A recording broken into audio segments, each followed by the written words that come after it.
আজকে আমি বানাচ্ছি চিতল মাছের চিলি ফিশ। এটা বিশ্বাস করবে না, চিলি চিকেনের চেয়ে অনেক ভালো খেতে হয়। এর আগের দিন আমি দেখেছিলাম চিতল মাছের মুঠটা, তো সেমভাবেই আমার এটা মাখা আছে।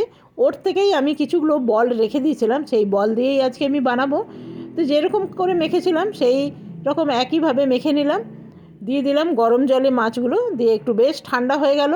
এরপরে নামিয়ে নেব, নামিয়ে তেলের মধ্যে ভেজে নেব। এটা দেখুন ভাজা হয়ে গেছে। এখানে 3 রকমের সস দেবো দেবো টমেটো সস, চিলি সস আর ডার্ক সয়া সস নিয়ে নিলাম। 1 চামচের মতন কর্নফ্লাওয়ার আর একটা ঘোল বানিয়ে নেবো।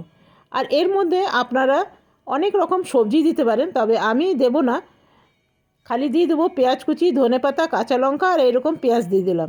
আপনারা চাইলে ক্যাপসিকাম, গাজর এগুলো দিতে পারেন, তবে আমাদের বাড়িতে কেউ ওগুলো পছন্দ করে না বলে দিলাম না। আজকে আমার চিলি ফিশ একদম রেডি হয়ে গেল। কেমন লাগলো কমেন্টে অবশ্যই জানাবেন।